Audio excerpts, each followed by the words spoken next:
Boa noite, estamos de volta na nossa escola bíblica hoje, quinta-feira, falando ainda sobre os profetas na versão da Bíblia hebraica.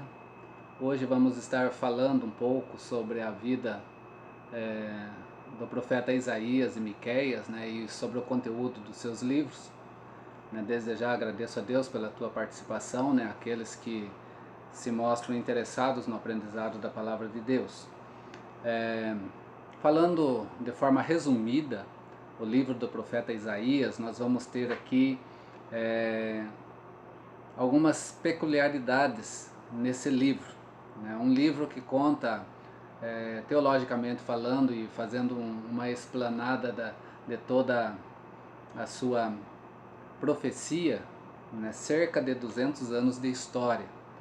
E o capítulo 6 vai descrever, é um capítulo que nós conhecemos muito, que vai descrever o chamado do profeta Isaías. Nós vimos já no Catecúmenos que esse chamado se dá diante de um Deus trino que chama o profeta, a voz de Deus sobre a vida do profeta, falando quem nós enviaremos, o Deus Pai, o Deus Filho, o Deus Espírito Santo.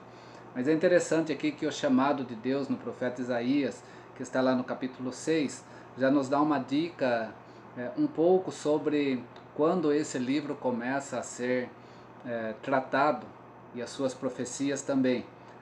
Diz lá o capítulo 6, no ano da morte do rei Uzias, eu vi o Senhor assentado sobre um alto e sublime trono.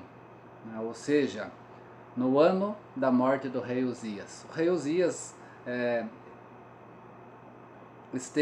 morreu, na verdade, entre o ano 748 e 735 a.C.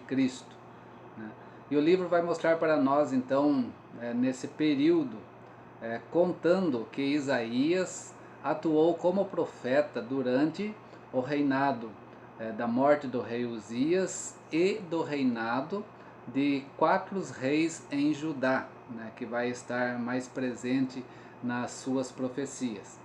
E no seu chamado, o que vemos aqui interessante também em Isaías é que ele ficou profundamente impressionado com a santidade de Deus. Quando ele vê Deus no seu alto e sublime trono, diz aqui, e os serafins estavam por cima dele, e estavam cantando, clamando, dizendo, o verso 3 do capítulo 6, Santo, Santo, Santo é o Senhor dos exércitos, toda a terra está cheia da sua glória. Então nós temos uma ênfase no livro do profeta Isaías sobre a santidade de Deus. E em relação a essa santidade de Deus também uma denúncia do homem em viver de forma pecaminosa. Ao tratarmos o capítulo 1 até o capítulo 39 e depois uma outra sequência, capítulo 40 a 66, separadamente, como nós queremos, a intenção não é tomar partido das discussões teológicas sobre a autoria, sobre data e sobre a composição do livro de Isaías. Por quê? Porque existe algumas teorias teológicas em relação à composição, em relação ao profeta ou a mais de um profeta Isaías nesse período, por ser um período longo de cerca de 200 anos, porque nós não estamos preocupados? Porque nós julgamos que a mensagem de Isaías também, do capítulo 40 a 66, relaciona-se com uma época mais recente do que a situação de Isaías, que se dirige dos capítulos 1 ao 39. Mas existe uma corrente teológica, então, que divide pelo menos esse livro em 3 profetas. O proto-Isaías, que é o capítulo 1 a 39, o Deutero-Isaías, que é o capítulo 40 a 55, e um outro profeta Isaías, capítulo 56 a 66. Nós não estamos interessados nessa divisão e nessa questão teológica com relação a isso. A nossa preocupação e a nossa intenção é ver o conteúdo do livro do profeta Isaías. E disso nós podemos então dividir os capítulos 1 a 39 da seguinte maneira: profecias com respeito a Judá e Israel, que vai estar no capítulo 1 ao capítulo 12. Profecias em relação aos outros povos, que vai estar no capítulo 13, 23. 13 a 23. As profecias do fim do mundo, né, capítulos 24 a 27. As profecias relacionadas com a Assíria, capítulo 28 a 35. E as observações históricas, que vai estar nos capítulos 36 a 39. Né, olhando aí, então, essa divisão do capítulo 1 ao capítulo 39. Isaías, ele profetizou aonde? Em Jerusalém, né? Quando ainda a Assíria estava sendo aquela ameaça ao povo de Deus, né? Isso que nós vemos. Nós já vimos que no norte Amós estava destacando a justiça de Deus, né, na sua profecia. No sul levantou-se Oséias e deu ênfase especial ao amor de Deus.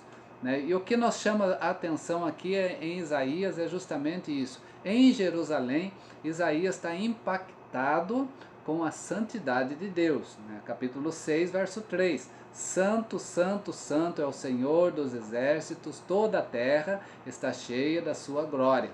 O que impressiona Isaías e que leva Isaías a estar trazendo a mensagem do Senhor é justamente sobre esse atributo divino da santidade de Deus. Deus é chamado então o que? No livro do profeta Isaías de o Santo de Israel. Né? E nos acontecimentos da sua época, Isaías vai ver o que? A atividade julgadora de Deus, porque Ele é santo. Então ele vai julgar todo o pecado, todo o erro, todo o engano na vida humana. Né? Então os oráculos ou as profecias de Isaías vão estar cheios do que? Da majestade do rei no seu divino trono, né? Da santidade daquele que é o Santo de Israel. Capítulo 6, verso 5. Então disse eu, ai de mim, estou perdido, porque sou homem de lábios impuros, habito no meio de um povo de impuros lábios, e os meus olhos viram o Rei, o Senhor dos exércitos. Então ele está olhando para o Rei Santo diante de um povo pecador, um povo impuro. E é dessa forma que ele vai transmitir as suas mensagens, né, ou a sua profecia. Os reis assírios e seus exércitos estão nessa época fazendo o quê? Castigando toda a terra. Né? Estão fazendo isso por quê? Como agente de Deus. Né? Aí a gente vai entender também o Deus soberano que age e ele usa quem ele quer, conforme ele quer, né? Com o objetivo, né? Que é dele também. Mas esse santo de Israel, esse Deus, né? Que é rei dos reis, esse Deus que é o Senhor dos exércitos, o Todo-Poderoso, está deixando acontecer, está trazendo essa consequência sobre a face da terra para mostrar o quê? Para mostrar que o homem é um ser perecível. Né? Esse castigo é para mostrar que o homem, né, é um ser perecível, o homem é um ser frágil. Né? Algo que nós precisamos entender nos dias que nós estamos vivendo. Por que tudo isso está acontecendo entre nós?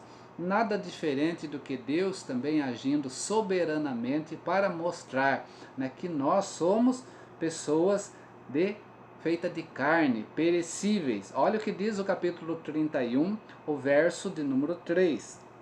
Pois os egípcios são homens e não deuses, os seus cavalos carne e não espírito. Quando o Senhor estender a mão, cairão por terra, tanto o auxiliador como o ajudador, e ambos juntamente serão consumidos. Né? Não existe essa prepotência humana de se achar, né, forte, poderoso e caminhar por si só. É isso que Deus está deixando acontecer no meio dos povos, para que os povos entendam que Deus é soberano e o homem é um ser perecível. E para Isaías, então, essa forma de interpretação vai ser que o homem é impuro, o homem é pecaminoso. Né? Voltando lá no chamado de Isaías, que Deus o faz, capítulo 6, o verso 5, nós já lemos, né? O verso 6 e 7 ainda continua dizendo: Então um dos serafins voou para mim, trazendo na mão uma brasa viva que tirara do altar com uma tenaz, e com a brasa tocou a minha boca e disse: Eis que ela tocou teus lábios, a tua iniquidade foi tirada e perdoado o teu pecado. Por quê? Porque o profeta agora ele vai falar da santidade de Deus, nesse sentido. Então ele vai estar sendo instrumento de Deus. Deus é totalmente distinto da criação, nós podemos entender isso no livro do profeta. Deus é inacessível, ele é incompreensível, ele é insondável, ele é indefinível.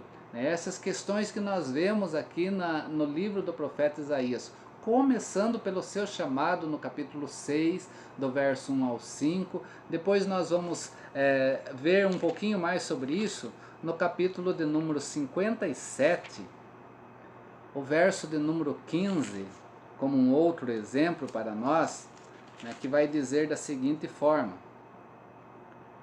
Porque assim diz o alto, falando Deus, o sublime, o que habita a eternidade, o qual tem o nome de santo. Habito no alto e santo lugar, mas habito também com o contrito e abatido de espírito, para vivificar o espírito dos abatidos e vivificar o coração dos contritos. Mas Deus aqui então se coloca como aquele que está totalmente distinto da criação, ele está no alto, ele é sublime, ele é eterno, ele é santo. Essa é a forma que Isaías vai olhar para Deus desde o seu chamado.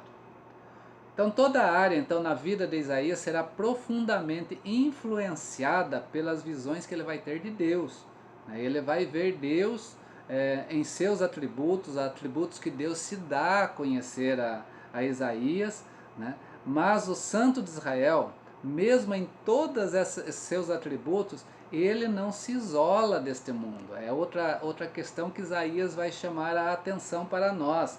Capítulo 7, verso 17, ele diz assim: O Senhor fará vir sobre ti, e sobre o teu povo, e sobre a casa do teu pai, por intermédio do rei da Assíria, dias tais, quais nunca vieram, desde o dia em que Efraim se separou de Judá. Lembrando, Efraim aqui é Israel. Então nós vamos ver que Deus ele não vai estar aquém também da vida humana, ele não vai se isolar deste mundo, ele vai estar presente, E Deus vai fazer o que? Vai aproveitar então a Assíria para purificar o seu povo. Então ele vai buscar um rei pagão, uma nação pagã, para trazer juízo sobre o seu povo. Lembra que semana passada nós falamos um pouco sobre isso? Que o juízo de Deus sobre as nações ou sobre a terra, sobre os erros da vida humana, começa sempre a partir do seu povo, porque ele quer um povo santo. Então ele vai começar o juízo a partir dessa forma também. E aqui no livro do profeta Isaías, então, Deus faz o quê? Deus usa uma nação ímpia para purificar, em primeiro lugar, o seu povo. Capítulo 10, verso 5. Ai da Síria, cetro da minha ira, a vara em sua mão é o instrumento do meu furor. Quem está agindo é Deus, e Deus está usando como instrumento a Assíria, para acordar esse povo, o seu povo.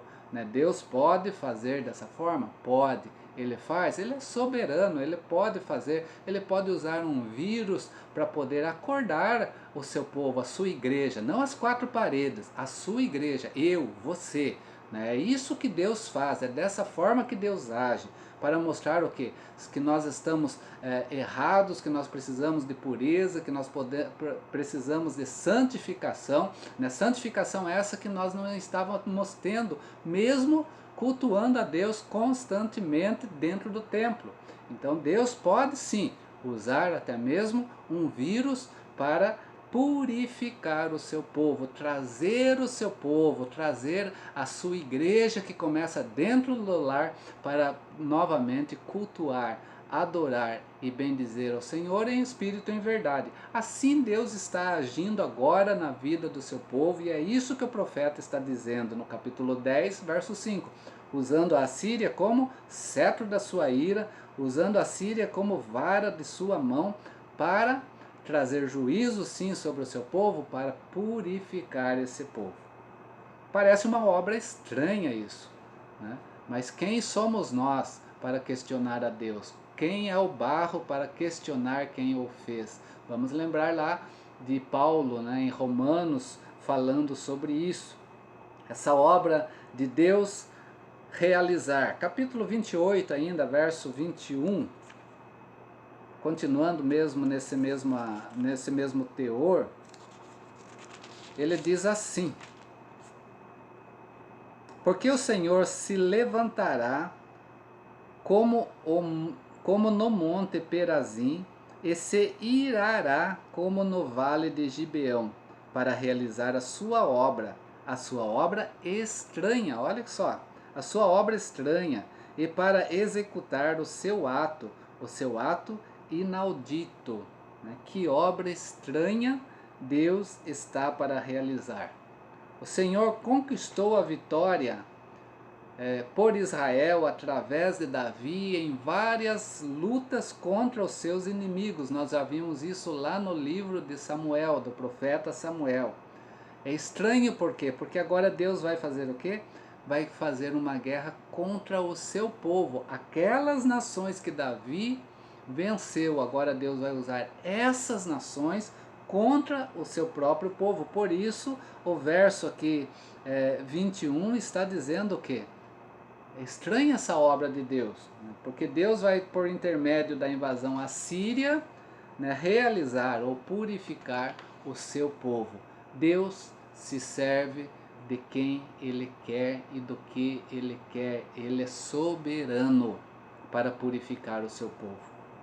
O seu povo precisa entender isso, o seu povo precisa compreender isso e se dobrar aos pés do Senhor e entender porque Deus age dessa forma e porque Ele está permitindo essas questões. A permissão de Deus às vezes é amarga, como eu ouvi esses dias atrás de um irmão em Cristo Jesus. É temerosa muitas das vezes, porque Deus age conforme Ele quer. Os assírios estão agora sob o controle de Deus. Né? Capítulo 10, do verso 5 até o verso 34, é um texto longo, não vou estar lendo ele todo, mas desse capítulo inteiro, a partir do verso de número 5, do capítulo 10, existe uma profecia contra a Assíria, e ele começa dizendo aquilo que nós lemos: ai da Síria, cetro da minha ira, a vara de sua mão é instrumento do meu furor. Envio-a contra uma nação ímpia e contra o povo da minha indignação. Lhe dou ordem para que dele roube a presa, ele torne o despojo e ponha para ser pisada aos pés como lamas nas ruas. Ela, porém, assim não pensa, o seu coração não entende assim, antes intenta consigo mesmo destruir e desarraigar não poucas nações. Né? Deus usa a Assíria, né? Mas a Assíria também aproveita desse momento, porque ela também não entende o agir de Deus. Né?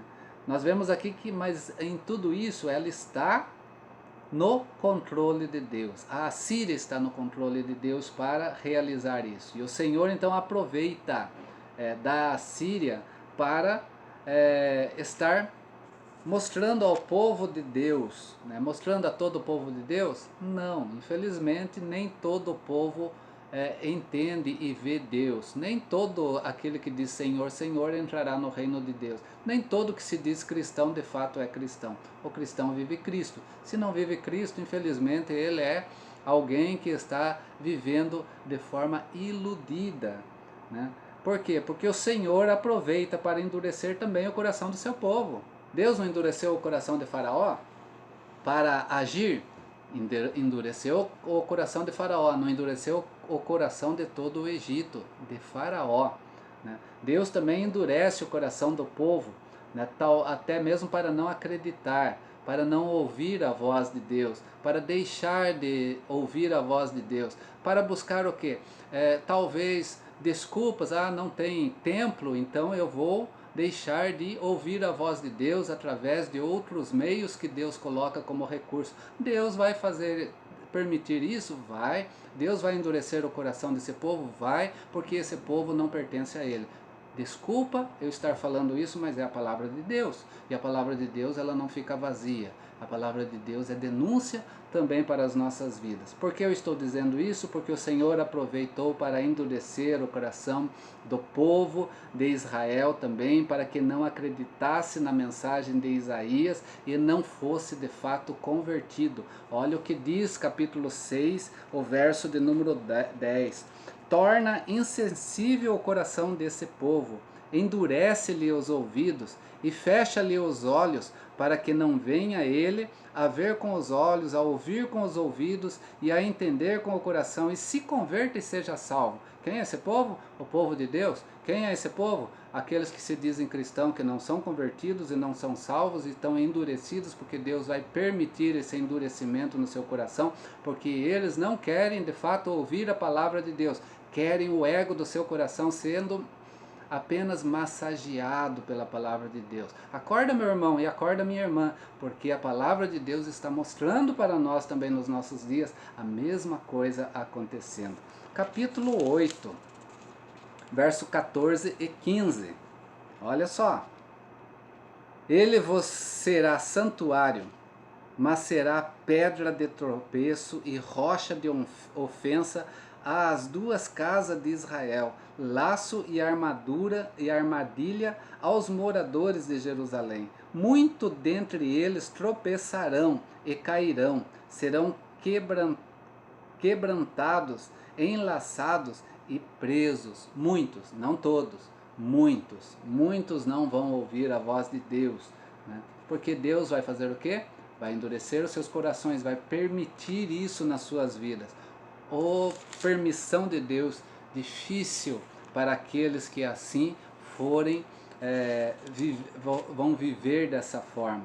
Capítulo 29, verso 14. Capítulo 29, desculpa, verso 9 a 14. Olha só, Deus ainda falando. Estatelai-vos e ficai estatelados, cegai-vos e permaneceis cegos, bêbados estão, mas não de vinho, andam cambaleando, mas não de bebida forte, porque o Senhor derramou sobre vós um espírito de profundo sono, e fechou os vossos olhos, e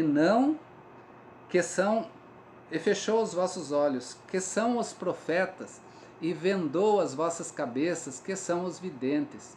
Toda visão já se tornou como palavra de um livro selado, que se dá ao que sabe ler, dizendo: lê isto, peço-te. E ele responde: não posso, porque está selado.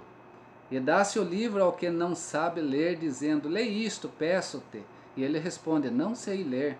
O Senhor disse: visto que este povo se aproxima de mim, e com sua boca e com seus olhos me honram, mas o seu coração está longe de mim, e o seu temor para comigo consiste só em mandamentos de homem, que maquinalmente aprendeu, continuarei a fazer a obra maravilhosa no meio desse povo. Sim, obra maravilhosa em um portento, que de maneira que a sabedoria dos seus lábios perecerá, e a prudência dos seus prudentes se esconderá.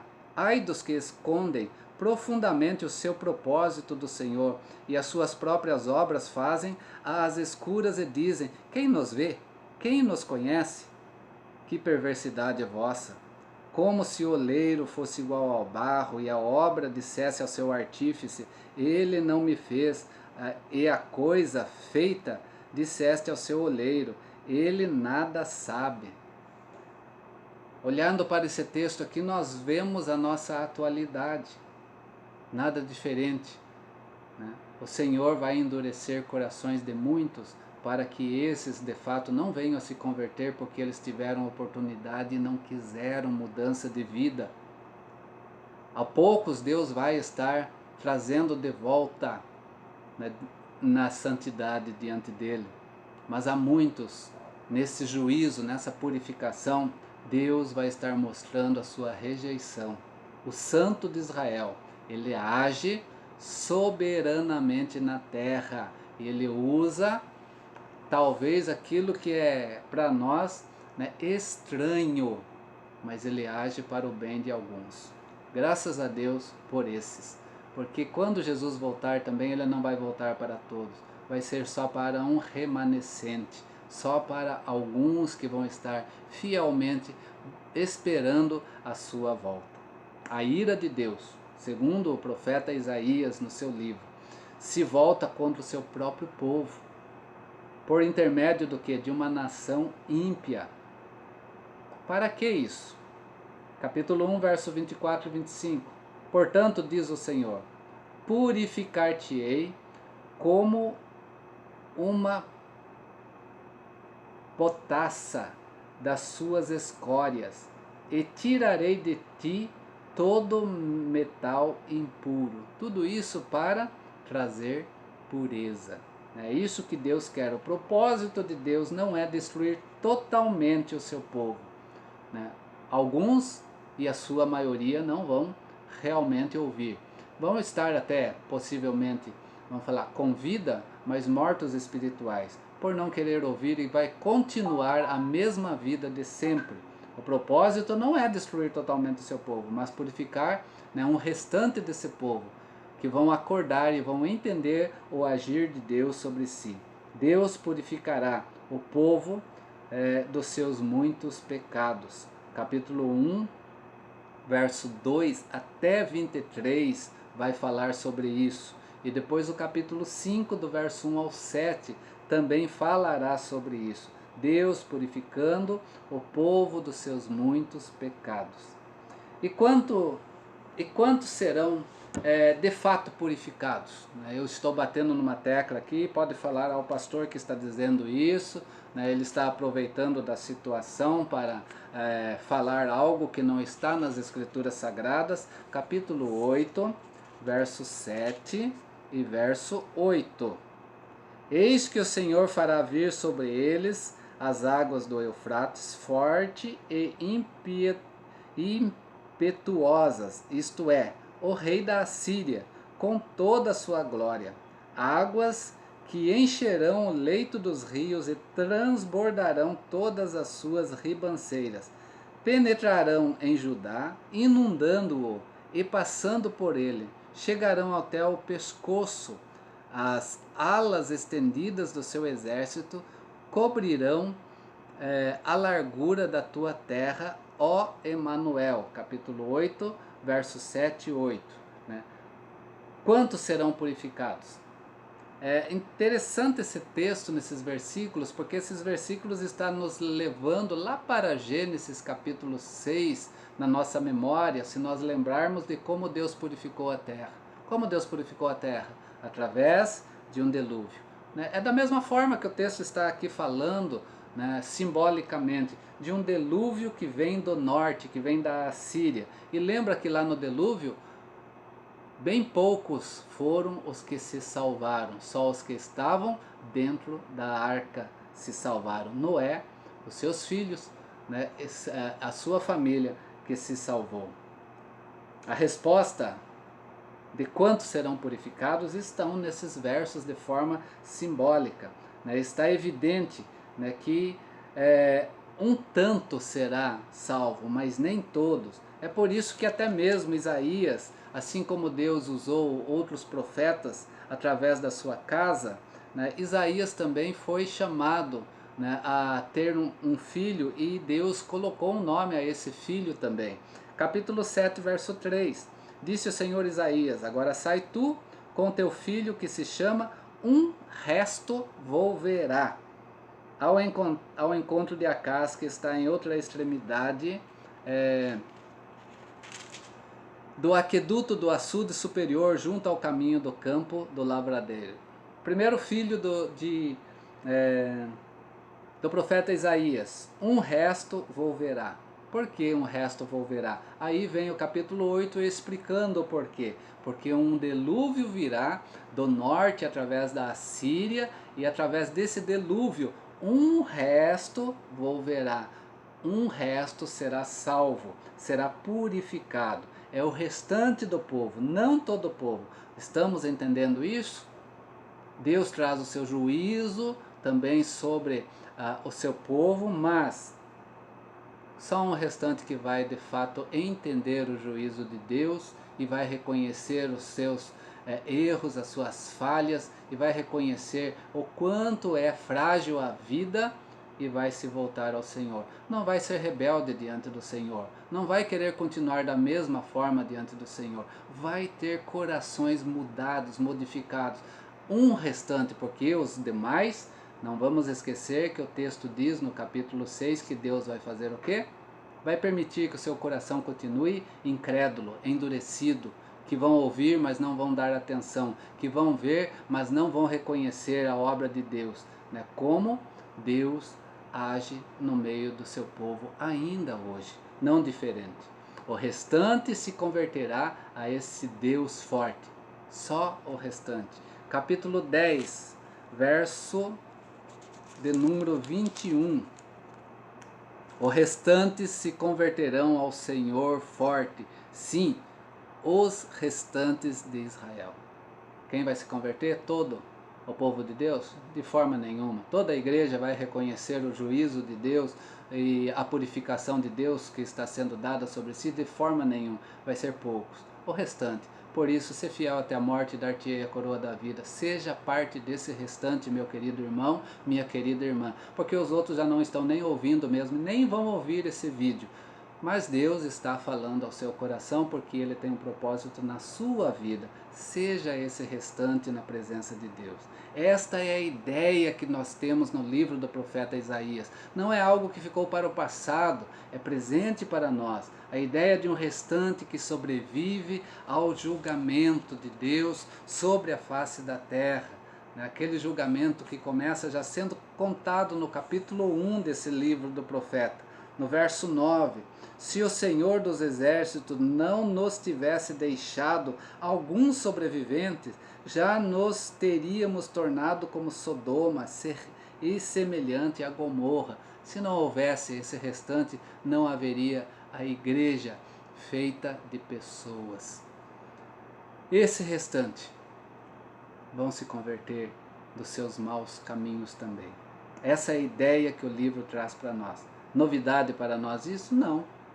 Já começou lá no profeta Elias, quando também só 7.000 estavam esperando também para estar lutando em favor de Deus. Não era todo o povo.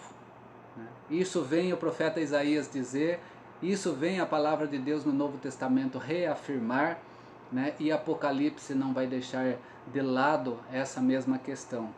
O povo restante vai estar na presença de Deus. Esse povo será apenas um tronco da árvore. Aí a gente começa a entender as profecias direcionadas a Jesus Cristo, que este livro vai trazer para nós também. Capítulo 11, verso 1, né, um texto bem conhecido nos natais. Do tronco de Jessé sairá um rebento, e das suas raízes um renovo. Né? O povo será apenas como um tronco de árvore. Capítulo 37, seguindo no livro do profeta Isaías, ainda, nos versos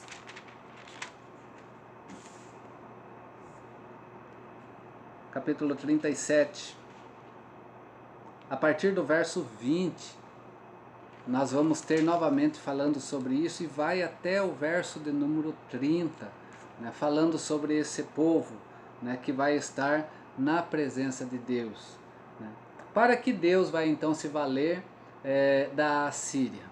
Qual o objetivo de Deus trazer a Síria para isso? Para purificar, não o povo de forma geral, mas apenas um restante desse povo na sua presença. Os assírios poderosos estão apertando esse pequenino Judá cada vez mais, né? Diz o capítulo 7, verso 2, né? Eles estão ali, né, apertando o povo de Deus, né, contra, nesse momento, o rei Acaz. Deu-se-lhe aviso à casa de Davi: a Assíria está aliada com Efraim ou com Israel. Então ficou agitado o coração de Acaz e o coração do seu povo, como se agitam as árvores no bosque como o vento, né? A Síria vai fazer o quê? Vai estar junto com Israel, apertando Judá, né? Diante dos exércitos assírios, então o povo de Judá vai temer. E por temer, e às vezes isso acontece também em nossos dias, nós estamos vivendo isso, quando começa a apertar, o povo teme. E quando o povo teme, infelizmente, o povo, por temer, por ter medo, vai agir não de acordo com a vontade de Deus, mas de acordo com visões políticas, com visões humanas, com visões da força do homem ou militares, né? Mas não vai fazer o essencial, que é olhar para Deus, né? Deus está chamando o seu povo a olhar para Ele, e esse povo vai buscar o olhar em outras questões na sua vida para assim agir. Capítulo 22, verso 11. Fareis também um reservatório entre dois muros para as águas do açude velho, mas não cogitais em olhar para cima, para aquele que suscitou essas calamidades, nem considerais naquele que há muito já formou. O povo então está olhando para o quê? Infelizmente, por medo, ele não olha em primeiro lugar para Deus e não busca em Deus primeiro a solução para a sua vida. Esse povo não teme a Deus. Esse povo acha que pode resolver tudo por si só, né? Na sua força, na sua forma politizada de entender as coisas. Contudo, Isaías vai dizer o quê? Não é um daqueles profetas que vai proclamar paz e paz, vai dizer, não, é assim mesmo, continue da forma que vocês estão fazendo, que vocês estão agindo certo, né? Ele não vai fazer isso. Por quê? Porque o restante do povo vai ouvir a voz de Deus. Mas por algo mais ainda, ele vai ter um segundo filho. O primeiro filho se chama o que mesmo? Lembram? Deus vai chamar ele para ter um filho, esse filho vai se chamar um resto volverá, ou um resto vai ouvir a voz de Deus. Mais uma vez vai acontecer isso com o profeta, capítulo 8, verso 1. Disse-me também o Senhor: toma a sua ardósia grande e escreve nela de maneira inteligível, rápido, despojo, presa, segura. Rápido, despojo, presa, segura, né? Assim como ele teve um filho, o nome desse filho foi colocado um resto volverá, né? Esse agora vai anunciar esse outro filho que a calamidade vem. E vem de que forma? Rápida, vem depressa, rápido, despojo, presa, segura. O que Isaías proporciona para o seu povo é o que? A garantia de que virá uma calamidade. E ela vem rápida, né, e ela vem depressa. Isaías luta para derrubar, aquilo que Isaías luta para derrubar é a confiança do povo em si mesmo. Né? Não confie em si próprio e na sua própria força, na sua inteligência, no seu armamento, na sua visão política, entre os povos, com aliança nas nações pagãs. Não confie dessa forma que você vai sair desse momento. Não é assim. Primeiro olhe para o alto, olhe para o Senhor. Capítulo 31, versos 1 a 3. Ai dos que descem ao Egito em busca de socorro, e se estribam em cavalos, que confiam em carros, porque são muitos, e em cavaleiros, porque são muitos fortes, mas não atentam para o Santo de Israel, nem buscam ao Senhor. Todavia, este é sábio, e faz vir o mal, e não retira as suas palavras. Ele se levantará contra a casa dos malfeitores e contra a ajuda dos que praticam a iniquidade, pois os egípcios, nós já lemos, são homens e não deuses. A forma de buscar para si algo é o que? Buscar nos outros e não em Deus. E se for para buscar em Deus, o coração endurece, os ouvidos não ouvem, os olhos não veem. E aí vem as críticas em cima daqueles que querem buscar em Deus em primeiro lugar, o que deverá fazer para viver esses momentos de calamidade que o povo está passando. O povo deve confiar, mas não nessas coisas. O povo tem que confiar em Deus em primeiro lugar. Capítulo 7, verso 4 a 9. Lembrando lá no Egito que quando Deus trouxe as pragas no Egito, o povo tinha que confiar em Deus em primeiro lugar, não nos homens. E quando Deus mandou esse povo ficar, desculpa a expressão, em casa, quem ficou fora morreu. Essa era a verdade naquele momento, porque o povo estava olhando para Deus, ouvindo a Deus, e outros não estavam olhando para Deus e ouvindo a Deus. Não vamos esquecer disso. Capítulo 7, verso 4 a 9, diz assim: E disse-lhe, acautela-te e aquieta-te, não temas, nem te desanimes o teu coração por causa destes dois tocos de tições fumegantes, por causa do ardor da ira de Rezim e da Síria, e do filho de Remalias, porquanto a Síria resolveu fazer-te mal, bem como Efraim, bem como o próprio Israel. E o filho de Remalias dizendo, subamos contra Judá e amedrontemo-lo e conquistemos para nós e façamos reinar no meio deles o filho de Tabeal. Assim diz o Senhor, isto não subsistirá, nem tampouco acontecerá. Nós vamos ver capítulo 14, verso 24 a 27, ainda, falando o que eles precisavam era confiar em Deus e não nas artimanhas humanas. Capítulo 14, verso 27 e o verso 28. Porque o Senhor dos Exércitos determinou, quem, pois, o invalidará? A sua mão está estendida, quem, pois, a fará voltar atrás? No ano em que morreu o rei Acás, foi pronunciada essa sentença. É Deus quem fará aquilo que lhe aprouver. Nós precisamos ouvir a Deus, ver o agir de Deus nos nossos dias e ter corações dispostos a não endurecer perante a sua vontade. É interessante que o profeta Isaías vai falar que Deus insiste em dar um sinal de consolo a esse povo. Deus quer consolar esse povo. Capítulo 7, verso 14, nós vemos uma palavra de consolo na vida desse povo. Portanto, o Senhor mesmo vos dará um sinal, e eis que a Virgem vos concederá e dará à luz um filho, e lhe chamarás Emanuel, que quer dizer o Deus presente. Esse é o consolo para o povo. Isaías relaciona essa confiança no agir futuro de Deus em duas realidades específicas. E essas duas realidades específicas já estavam lá no capítulo 2, verso 2 a 6. Nos últimos dias acontecerá que o monte da casa do Senhor será estabelecido no cimo dos montes, e se elevará sobre os outeiros, e para ele afluirão todos os povos.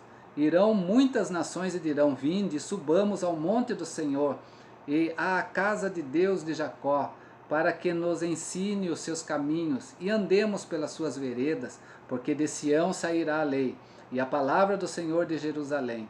Ele julgará entre os povos e corrigirá muitas nações.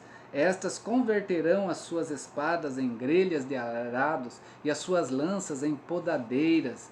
Uma nação não se levantará a espada contra outra nação, nem aprenderão mais a guerra. Vinde, ó casa de Jacó, andemos na luz do Senhor. Nós vemos aqui Deus trazendo para o seu povo que o seu agir vai ser um agir futuro e o povo precisa confiar nesse agir. O verso 6 ainda diz: pois tu, Senhor, desamparastes o teu povo, a casa de Jacó, porque os seus se encheram da corrupção do Oriente e são algoreiros, como os filhos, como os filisteus, e se associam com os filhos dos estranhos. Né? Temos que olhar aqui que Deus está trazendo uma confiança. Né? A cidade de Jerusalém, aqui nessa passagem, né, ou Sião, né, será considerado o centro do mundo, né, nesse sentido. Né? E Deus está dizendo aqui que Sião é um monte onde Jerusalém está construída e é ali que Deus estaria trazendo a paz. Israel, todos os povos acharão em ti salvação, é isso que Deus está falando. Né? Todos os povos acharão justiça e acharão paz, e essa paz vem de Sião, né? Para todos os povos. Né? Deus já estava dando esse sinal de consolo, né, ao seu povo, mas a partir de quem? De todo esse povo? Não, a partir de um remanescente desse povo. Isaías então relaciona a confiança não somente com Sião, mas também com o segundo feito de Deus. O primeiro é Sião. O segundo, capítulo 9, verso 6. Como isso acontecerá? Porque um menino nos nasceu, um filho se nos deu, o governo está sobre os seus ombros. O que o profeta fala, ele fala de um rei que virá. É esse rei que virá, é ele que vai estar trazendo todas essas coisas de volta. Né? O rei que reinará em Sião. Deus então estabelecerá o reino, né, de Davi novamente sobre a face da terra. Já havia passado 250 anos. Isaías está esperando esse descendente de Davi, né, que virá.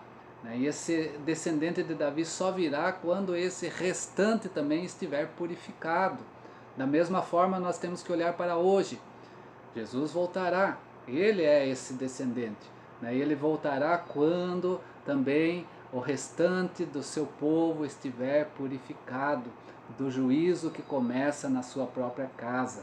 O restante purificado pela desgraça é somente um tronco. O restante purificado pela desgraça é uma raiz. Mas Isaías está dizendo que do tronco de Jessé sairá um rebento, das suas raízes esse renovo que seria o próprio descendente do filho de Jessé, que viria como rei, para que todas essas coisas pudessem acontecer. Um rei possuidor de qualidades sobrenaturais e divinas, um rei que faria triunfar o direito de Deus sobre a face da terra, né? Um rei que traria a paz, né? E traria o paraíso de volta, e atrairia as nações sobre si. Capítulo 11 do livro de Isaías. Vai lá e veja, né, toda essa promessa que estaria acontecendo. A partir do livro de Isaías, essa promessa, nessa profecia de Isaías, de um povo impuro diante de um Deus que é puro, mas que Deus vai fazer o quê? Vai julgar esse povo através, né, de algo estranho que virá sobre a vida desse povo.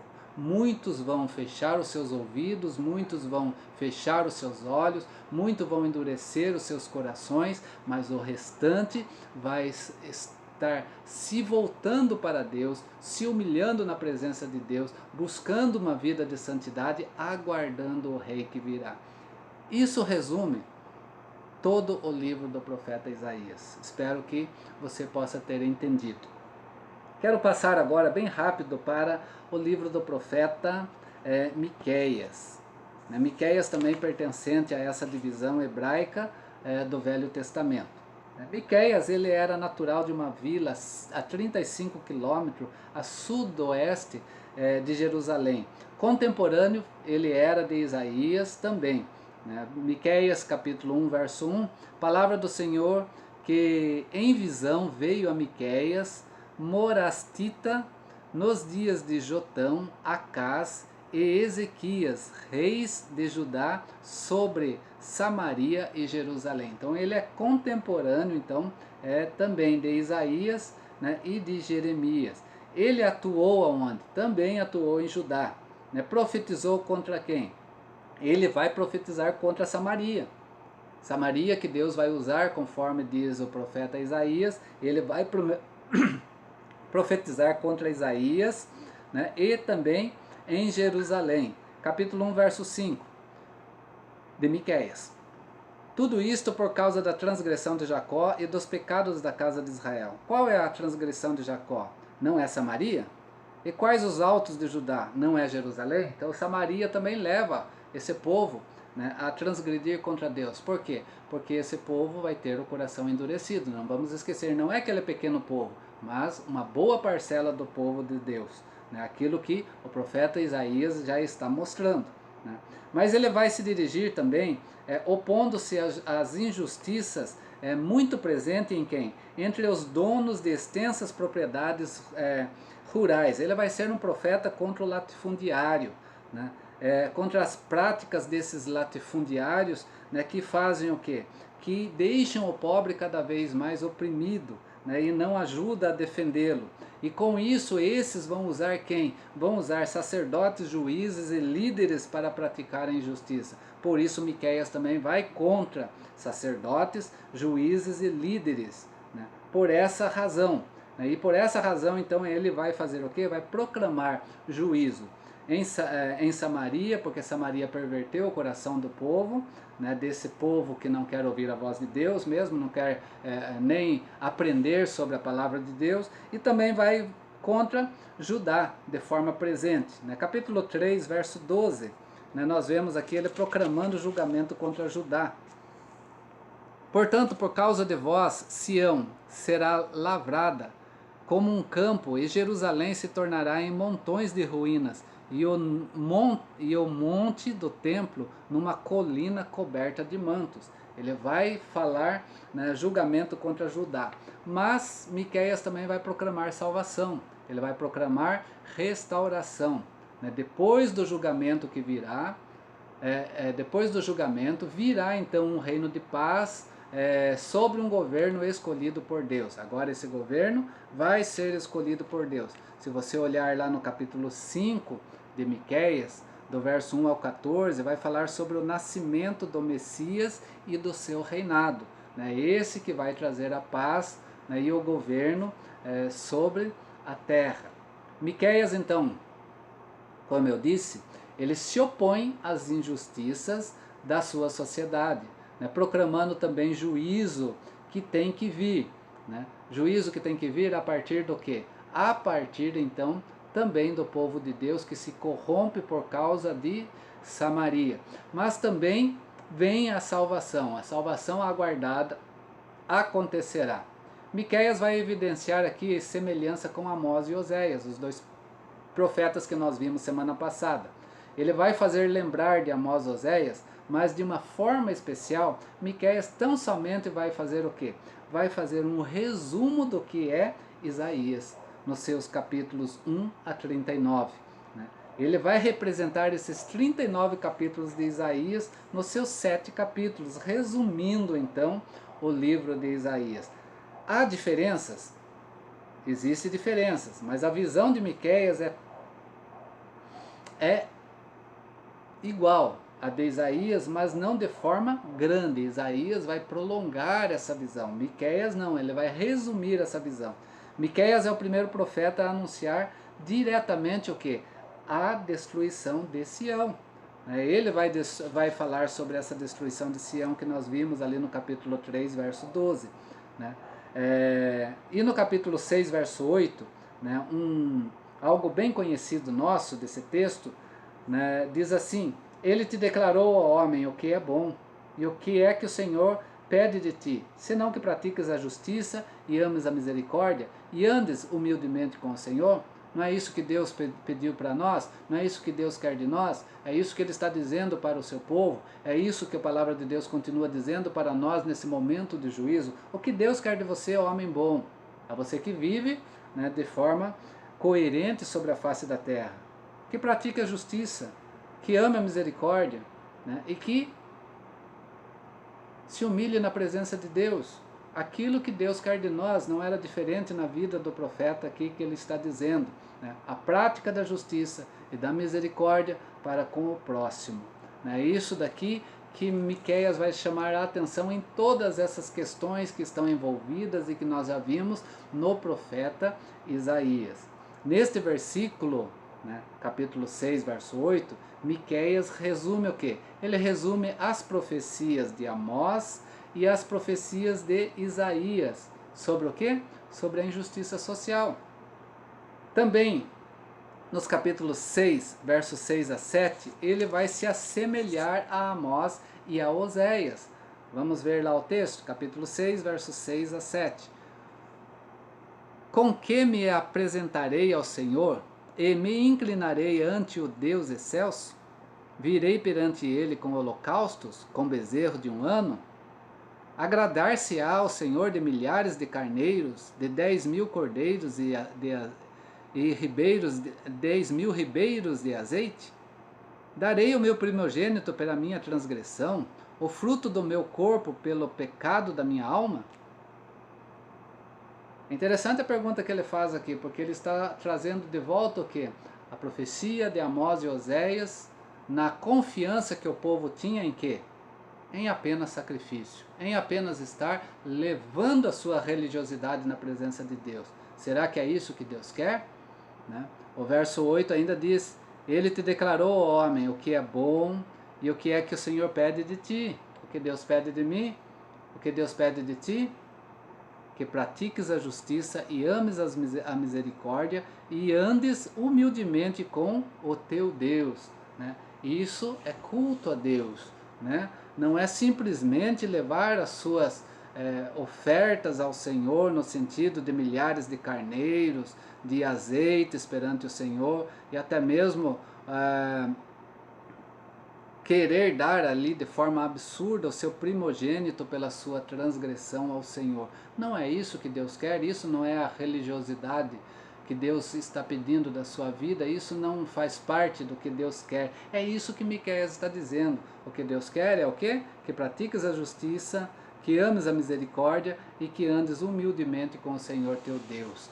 Quantas pessoas que andam soberbamente e não humildemente na presença de Deus. Quantas pessoas que não vivem a justiça de Deus, né, e que não praticam a misericórdia e se dizem escolhidos do Senhor, filhos de Deus.